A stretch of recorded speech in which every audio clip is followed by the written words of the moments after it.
You don't need me to tell you the statistics right now of what's happening with the Great Resignation and also what's happening with supply chain.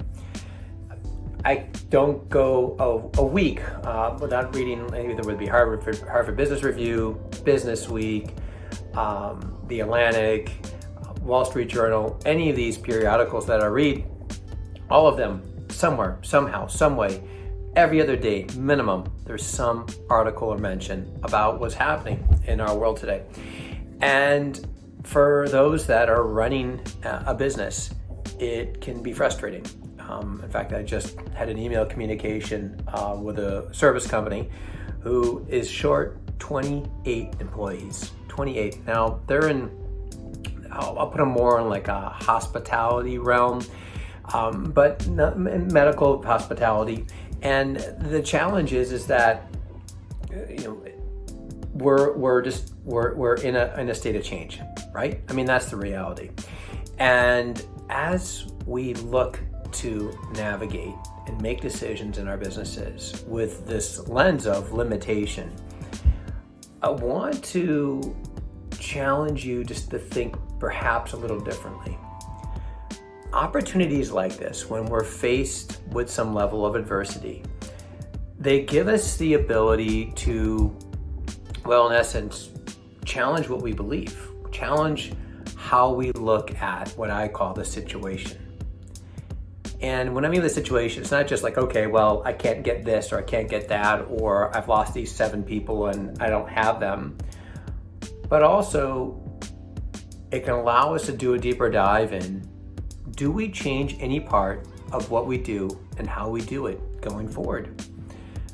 There's a possibility for adaptation.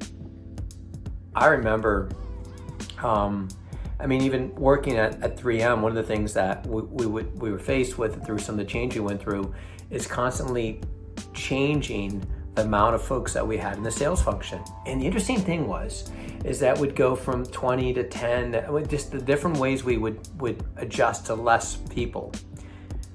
But our numbers would continue to grow. Like, how is that possible? How are we doing more with less? Unless the paradigm was, unless we're assuming, there had to be an assumption that everything that we were doing at the time was really necessary. What is necessary and what isn't necessary? Now, there's a story that we tell ourselves, and the challenge is that the story presents these blind spots, and then we can't see beyond the story. So what I want to challenge you with is, what is your situation? And I want to break it into 2. So if you're faced with a challenge right now that has a limitation tied to it, it doesn't have to be, but let's just say limitations tied to it. I want you to create 2 lists. The first list is observations. What is it that I'm observing?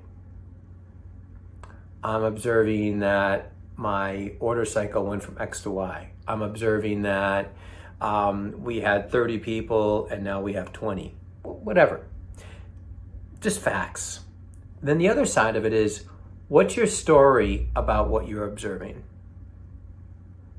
And then ask yourself, how do I know all of that's true? Lastly, I would suggest that you sit with someone, talk to somebody that has a strong frame of reference, someone that is grounded in today, someone that has got a good business acumen, but also understands psychology, and share with them this exercise and have them perhaps challenge you to show out maybe where you may have some blind spots. If you're not sure who to reach out to, hey, feel free to reach out to us at the Center for Conscious Living. We'd be happy to have a conversation. You can actually contact us through link www.chrisyonker.com/alchemy. There's a quick form you can fill out and then we'll get in contact with you. Thanks for watching. I'm Chris Yonker. Find the truth of your reality.